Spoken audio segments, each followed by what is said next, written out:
Renault, ça a toujours été une fierté française. Aujourd'hui, pourtant, ils ont décidé de plus faire partie du monde de la Formule 1 en tant que motoriste. Une fin d'histoire pour un emblème qui a marqué les circuits pendant des décennies. Et ça parce qu'en remontant un peu le temps, il y avait une époque où Renault, ils n'avaient pas cette mentalité d'abandonner, loin de là. Ils étaient prêts à prendre tous les risques pour changer les règles du jeu, quitte à se planter ou à devenir même une blague dans les paddocks. Ça ne marchera jamais. Mais pourquoi une blague en fait? Si je te dis théière jaune, en F1, tu penses que c'est quoi? Un nouveau type d'aileron ou un sponsor concurrent de Red Bull? On sait pas trop. Eh ben non, c'était une voiture qui cassait plus souvent qu'elle roulait. Mais pourtant, derrière cette caricature, il y avait une ambition démesurée, repousser les limites, quoi qu'il en coûte, quoi que l'on pense. Et au milieu de tout ça, il y avait un homme. Pas une star, non, pas un héros de magazine, mais un gars qui croyait que de changer la façon de penser habituelle, quitte à se faire regarder de côté, valait mieux que de rester sur place et d'attendre que ça évolue tout seul. Et ce qu'on peut dire, c'est que c'est un homme dont l'histoire s'est perdue malgré tout ce qu'il a accompli. Parce que c'est là l'ironie de la chose, c'est que même quand il réussissait, il y avait toujours quelque chose de plus que lui à ce moment-là, pour qu'il se fasse oublier. Une voiture qui cassait, des critiques ou des moments juste plus spectaculaires que le sien. Et en fait, c'est vraiment le genre de truc qui rend fou. Il y avait sûrement une lumière qui devait se poser sur lui, mais il a jamais su enlever l'ombre que les autres projetaient en même temps. Et pour comprendre cette histoire, il faut revenir à une époque où Renault, comme je te l'ai dit, il reculait devant rien, où ils ont osé ce que personne n'aurait imaginé. Alors voici l'histoire d'un certain Jean-Pierre Jabouille, un ingénieur de génie qui a permis une révolution énorme en Formule 1. Quand Renault débarque en Formule 1 à la fin des années 70, il ressemble en vrai à aucune autre équipe. Pas de tradition bien ancrée, pas d'expérience solide, juste une idée. Et une idée tellement audacieuse qu'elle fait sourire tout le paddock. Ils veulent introduire une technologie que personne n'a jamais osé utiliser à ce niveau, le moteur turbo. Et pourquoi tout le monde se fout de leur gueule à ce moment-là? C'est parce que le contexte à cette époque, il est clair. Depuis le début des années 70, la F1, elle est dominée par des moteurs V8 ou V12 atmosphériques, développés par des constructeurs comme Ferrari, Ford Cosworth et Alfa Romeo. Ces moteurs, ils ont quand même l'énorme avantage d'être fiables et performants. Et c'est justement pour ça qu'ils sont la norme. Et Renault, contrairement à ses écuries, la norme, ils aiment pas trop ça. Et ils vont tout miser sur un petit moteur 1,5 litre turbo compressé. Et c'est encore plus une anomalie parce que, à la base, c'est une technologie utilisée sur les camions. De là à dire que la voiture, ça va être un tracteur, y a pas loin. Non, pardon, ça c'était pour le début de l'année. Imagine si à cette époque il y avait eu les réseaux sociaux et Twitter, ils auraient été en top tweet tous les semaines, c'est sûr. Bref, et le turbo c'est vraiment un pari fou, parce que la technologie, elle est pas du tout au point pour la course. Les contraintes thermiques, elles sont extrêmes. Et puis soyons honnêtes à un moment, il y a personne qui sait vraiment comment optimiser un turbo en Formule 1. Il y a de l'idée, mais c'est tout en fait. Rien que la théorie que ce petit moteur puisse rivaliser avec des blocs V12 de Ferrari, je pense que ça fait doucement rigoler tous ceux qui s'y connaissent un petit peu. Pourtant, Renault, ils en démordent pas, ils y croient à fond. Ils sont pas là pour suivre une mode, mais pour bousculer tout ce que la discipline croit savoir sur la performance à ce moment-là. Malheureusement, croire, c'est pas suffisant. Les débuts, ils vont être compliqués. Et là, je te promets, je suis pas violent sur les mots. En 1977, Renault, ils engagent leur toute première F1, la RS01, sur seulement 5 Grands Prix. Est-ce qu'ils vont dominer tout le monde ? Non. Le seul truc qu'on se rappelle, c'est leur série de casses spectaculaires, leur fameux moteur de camion qui surchauffe, fume, et ils se retrouvent à abandonner course après course, et jusqu'à même ne pas se qualifier lors du Grand Prix du Canada. Et c'est là où on arrive à notre petite blague. Lors du Grand Prix de Grande-Bretagne, la RS1 laisse même échapper un énorme nuage de vapeur, et c'est comme ça qu'elle va gagner son fameux surnom, la théière jaune. Cheers. It's a passion. C'est de l'humour anglais, est-ce qu'on peut leur en vouloir? Et ça arrive parce que pour beaucoup, Renault, c'était rien de plus qu'une curiosité un petit peu exotique. Une voiture qui semblait destinée à faire un petit peu de figuration, absolument pas pour jouer les premiers rôles. Mais ce qu'ils vont se rendre compte rapidement, c'est que ce qui leur manque le plus, c'est en fait d'avoir un pilote capable de comprendre leur philosophie. Pas juste quelqu'un pour conduire, mais quelqu'un pour construire. Et c'est là qu'entre en scène un certain Jean-Pierre Jabouille. Jean-Pierre Jabouille, au-delà de toutes les blagues qu'on peut faire sur son nom, c'est pas vraiment un pilote ordinaire. Il est né à Paris en 1942 et il venait pas d'un milieu où on court sur les circuits. Lui, son truc, c'était la mécanique. Il a même été en Formule 2 où il avait même construit ses propres voitures, peaufinant chaque détail pour qu'elle soit à la fois rapide et fiable. À ses yeux, une voiture de course, c'était pas seulement une machine à conduire, mais c'était un système qu'il fallait comprendre de l'intérieur pour exploiter chaque portion de cette mécanique qui marche ensemble. Et quand Renault a décidé de miser sur ce fameux turbo, il savait qu'il ne pouvait pas se contenter d'un pilote classique parce qu'il fallait aller plus loin, il fallait avoir une vision, il fallait beaucoup plus qu'un simple homme qui allait poser ses mains sur le volant de cette voiture, en fait sortie de nulle part. Ils avaient besoin de quelqu'un, certes, capable de piloter, mais surtout en capacité de travailler avec des équipes techniques pour transformer une idée bancale en une révolution. Et Jabouille, pour le coup, il était parfait pour ce rôle. Il n'était pas là pour les projecteurs ou pour la gloire des podiums, il était là pour le challenge, pour comprendre et pour avancer. Et ça, en vrai, c'était pas une tâche facile. La RS1, elle passait plus de temps dans le garage que sur la piste. Chaque course, c'était une bataille, non pas pour gagner ou pour dépasser les concurrents, simplement juste pour terminer en fait. Mais pour autant, il avait cette force de jamais abandonner. Après chaque course, il retournait dans les ateliers avec les ingénieurs, il examinait chaque composant et il cherchait des solutions aux problèmes. Et Dieu sait qu'il y en avait. C'était pas seulement son travail, c'était sa passion. Et petit à petit, la RS1, elle commençait à montrer des signes de progrès.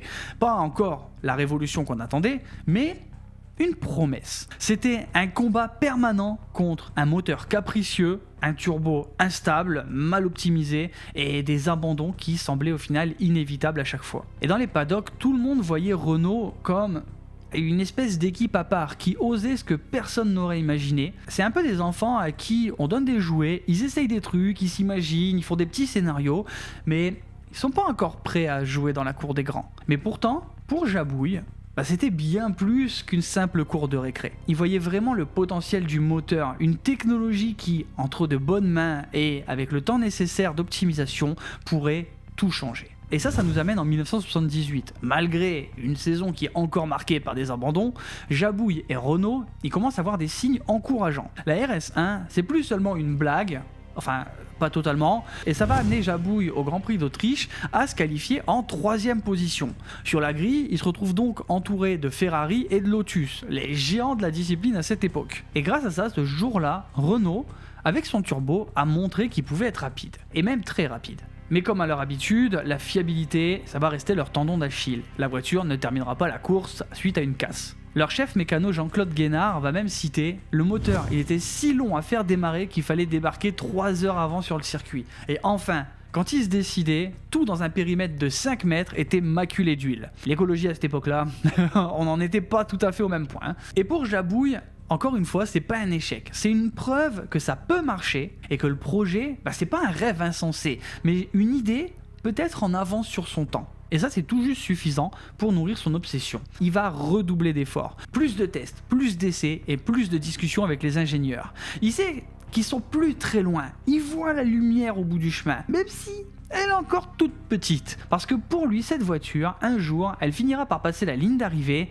et pas dernière. Et donc le temps avançant, petit à petit, le turbo il s'améliore. Le moteur il va devenir plus fiable, plus constant. Au point que sur certaines courses, il commence même à inquiéter les grands noms de la F1. Ce qui veut dire qu'à ce moment-là, Jabouille, lui, il a jamais été aussi concentré. Il sait qu'une révolution, ça se fait pas sans douleur. Bon. Là, il est concrètement en train de bien morfler, mais c'est inévitable, ça va arriver. Et c'est le 1er octobre à Watkins Glen qu'ils vont enfin faire rentrer leur premier point. Le fameux grand blond finissait en 4e, plein d'espoir. C'était sûr, Renault, il refusait maintenant d'abandonner. Ils croient toujours en ce potentiel et ils vont rien lâcher. Mais il était temps de passer à la prochaine étape. En 1979, ils vont décider qu'il est temps de tourner la page de la RS1. La voiture, elle a montré des signes prometteurs. Ok, mais elle est trop limitée par sa conception initiale. Ils vont aller plus loin, corriger des faiblesses et surtout capitaliser sur les leçons apprises. Et c'est comme ça que va naître la RS10. Une évolution directe mais plus raffinée, plus performante et donc ça va inclure de passer de la version 1 à la 10 directement. Ils sont confiants. Et leur moteur turbo, il est toujours au centre du projet. Il lâche rien, c'est plus une simple expérimentation, maintenant ça va devenir de la performance. Et grâce à des mois de travail acharné, d'essais, etc., ils commencent enfin à tenir leurs promesses. Les ingénieurs de Renault, ils ont résolu de nombreux problèmes de fiabilité et le potentiel brut du moteur turbo est désormais entre les mains du fameux Jean-Pierre Jabouille. La RS10, c'est un espèce de symbole. Elle incarne tout ce que Renault a appris au cours des 2 années précédentes. Une preuve que la persévérance peut enfin payer. Et dès les premières courses, la RS10, elle montre qu'elle est bien différente de sa grande sœur. Jabouille commence à rivaliser avec les meilleurs, non seulement en qualification, mais aussi sur des portions significatives de course. Les abandons, ils sont plus aussi fréquents et le spectre de cette fameuse théière jaune, il commence enfin à s'estomper. La voiture, elle est rapide, mais c'est pas seulement le moteur qui fait la différence, c'est aussi l'homme derrière le volant. Jabouille, avec sa connaissance technique et sa détermination, il va pousser cette voiture à ses limites. Il sait que la victoire, c'est plus une question de si, mais maintenant, c'est de quand. Et ce moment va arriver plus vite que prévu. Le 1er juillet 1979, le circuit Dijon-Prénois accueille le Grand Prix de France. Pour Renault, forcément, cette course, elle est spéciale. Non seulement parce qu'elle se déroule à domicile, mais aussi parce que l'équipe sent que quelque chose aujourd'hui de grand est possible. Jabouille, avec la RS10, s'aligne donc sur la grille avec une confiance qui n'existait pas encore en lui quelques mois auparavant. En qualification, il va signer un temps spectaculaire et ainsi décrocher la pole position. Ce qui veut dire que pour la première fois en Formule 1, une voiture équipée de leur fameux turbo est en tête de la grille. Pour Renault, c'est déjà une victoire symbolique, mais pour Jabouille, c'est pas suffisant. Il va vouloir plus. Quand les feux s'éteignent, il s'élance parfaitement. Derrière lui, les Ferrari, les Lotus et les Williams le poursuivent. Mais la RS10, elle va montrer enfin sa puissance. Tour après tour, Jabouille creuse l'écart. Mais ce qu'on peut dire, c'est que dans les stands Renault, personne n'y croit. Ils sont tous à croiser les doigts et on verra bien. La fiabilité, ça a toujours été leur point faible. Et chaque bruit suspect, chaque vibration anormale semble annoncer un abandon. C'est peut-être là où vraiment l'expression roule en Renault tous les jours, un bruit nouveau, ça pouvait que se résumer. C'était leur plus grosse peur aux gars. Mais la course continue et Jabouille, il est toujours premier. Mais pendant ce temps, derrière lui, il y a un autre spectacle qui va se jouer. Gilles Villeneuve et René Arnoux, coéquipiers de Jabouille, se livrent l'un des duels les plus intenses et les plus célèbres qui resteront dans l'histoire de la Formule 1. Les deux pilotes s'échangent la 2e place à plusieurs reprises, roue contre roue, dans une espèce de danse presque irréelle. Mais pour autant, à l'avant, Jabouille, lui il est tranquille et reste concentré. La ligne d'arrivée se rapproche et enfin, il va la franchir en premier. La RS10, elle a tenu. C'est une victoire historique pour Renault. Et Jabouille vient d'offrir à la France une victoire qui résonnera encore pendant longtemps. Pourtant, comme je te l'ai dit, cette course, marquée par son audace et son génie, elle va être en partie éclipsée. Pourquoi ? Parce que les caméras et les journalistes, ils se concentrent sur une seule chose à ce moment-là, le duel Villeneuve-Arnoux, laissant la victoire de Jabouille dans l'ombre. Avec même une petite réflexion du Canadien, ah ça y est, il a enfin gagné le lance-flamme. Même si Jabouille, c'était pas quelqu'un qui adorait spécialement les projecteurs, il confiera à Mauro Foghieri « Mais Mauro, tu te rends compte ? J'ai gagné le Grand Prix et personne ne s'intéresse à moi, ils s'intéressent tous à Arnoux et à Gilles Villeneuve. » Et c'est la réalité, même si c'était une énorme performance à ce moment-là de réussir à gagner avec cette voiture, ce qui s'est passé sur la piste l'a mis dans l'ombre complètement. Mais c'est pas grave, pour Renault et lui, même si il y a cette espèce de frustration et ce manque de reconnaissance, ce jour-là, ils ont changé l'histoire. Cet ingénieur pilote avait offert à Renault sa première victoire. Mais comme tu le sais, la Formule 1, c'est un monde cruel. En 1980, alors qu'il refait l'histoire en Autriche en s'imposant contre Arnoux, Renault doit toujours poursuivre son développement et rien lâcher à cause de leurs problèmes de fiabilité. Mais malheureusement pour Jabouille, c'est lors du Grand Prix du Canada que tout va changer pour lui. Il va être victime d'un très grave accident à cause d'une rupture de suspension qui va l'envoyer dans un mur. Ses jambes, elles vont être brisées et lui, probablement marqué à jamais. C'est le genre de blessure qui laisse des traces, même après des mois de rééducation, autant physiquement que mentalement. Son corps, il est en lutte, et Renault aussi. Et dans les coulisses, l'écurie va commencer à chercher du renouveau. Et ça, c'était même avant l'accident de Jabouille. Ils avaient déjà décidé, pour l'année qui arrivait, de confier leur voiture à un jeune prodige français, un certain Alain Prost. Et malgré son retour sur la grille la saison d'après, il sera plus jamais le même pilote. Il prend la décision à la mi-saison de se retirer de la grille, avouant lui-même que ses capacités après son accident n'étaient pas revenues. Mais il ne faut pas imaginer que c'était la fin de tout, et encore moins de son impact. Tout ce qu'il a construit, tout ce qu'il a enduré, a posé les fondations de ce qui allait suivre. Avec Prost, Renault allait entrer dans une nouvelle ère. Là où Jabouille était un homme de l'ombre et de calcul, Prost, lui, c'est un stratège, un pilote cérébral, précis, capable de tirer le meilleur de cette technologie encore jeune qui est ce fameux moteur turbo. Très vite, Renault commence à se rapprocher des sommets. Et c'est comme ça qu'en 1983, Prost va manquer de très peu le titre mondial. Mais ce qu'il faut retenir, c'est qu'à cette période, Renault, ils sont plus seuls. Le succès, comme tu le sais, il attire l'imitation, et quand il y a moins de risques, forcément, les autres, ils font plus les blagues, ils s'y mettent. Ferrari, BMW, Honda, TAC, Porsche, tous investissent massivement dans cette technologie. Les années 1980 deviennent au final l'ère des turbos. Ça va être une vraie guerre technologique où les puissances dépassent les 1000 chevaux en qualification. Les voitures, elles volent littéralement sur les circuits, mais cette quête de puissance, elle a un coût. Les courses, elles deviennent imprévisibles. Les moteurs, ils explosent sous la pression, les accidents, ils se multiplient, et les coûts pour les écuries atteignent des sommets. À tel point que la fête, elle va être de courte durée. En 1986, la FIA, pour réguler un peu ça, impose des restrictions pour calmer cette escalade dans ce sport qui est en train de partir dans tous les sens et qui devient très dangereux. Et c'est comme ça que 3 ans plus tard, les turbos, ils vont être bannis, mettant un terme à cette ère d'excès en tout genre. Mais au final, le truc le plus fun là-dedans, c'est que tout a démarré d'une idée, un pari fou par Renault, une idée portée par un pilote discret, méthodique, mais sûrement visionnaire. Et Jean-Pierre Jabouille a souvent été oublié, mais il restera pourtant celui qui a allumé l'étincelle. Sans lui, sans son travail acharné et son rôle de pionnier, la F1 que tu regardes aujourd'hui, elle aurait peut-être jamais connu cette transformation et serait peut-être pas comme on l'entend aujourd'hui, quoi. Et même si pour Jean-Pierre Jabouille, cette révolution, elle a une saveur pas si sympa que ça, parce que c'est quand même bercé de frustration où il a jamais récolté les fruits de son travail, comme Prost ou d'autres pilotes qui l'ont fait après lui. Mais son rôle, il reste incontestable. Il était là quand tout a commencé. Aujourd'hui, quand on regarde les moments importants de la F1, le nom de Jabouille, il n'est pas toujours cité parmi les légendes, mais au final, son nom il est gravé là où ça compte, dans la performance. Après, faut pas oublier que malgré leur bannissement en 1989, les moteurs turbo vont faire un retour fracassant en 2014 avec l'ère hybride. Mais cette fois, ils étaient bien différents. C'était plus les monstres bruyants et brutaux des années 80.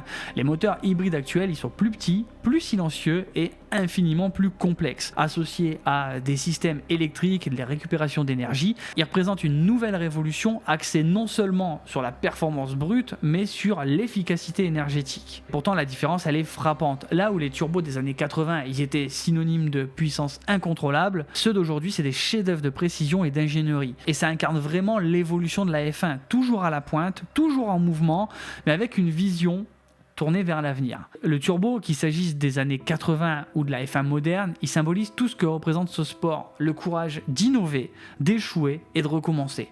Renault, en tant que pionnier, a montré qu'il fallait oser au même risque que l'échec pour réécrire les règles du jeu. Et au cœur de cette révolution, il y a eu un homme, Jean-Pierre Jabouille, pas une superstar, pas un nom que tout le monde connaît, mais un homme qui a changé la F1, non pas en suivant les autres, mais en traçant sa propre route. Aujourd'hui, dans chaque moteur turbo qui rugit sur un circuit, il y a un peu de son histoire, un peu de son audace et beaucoup de sa passion.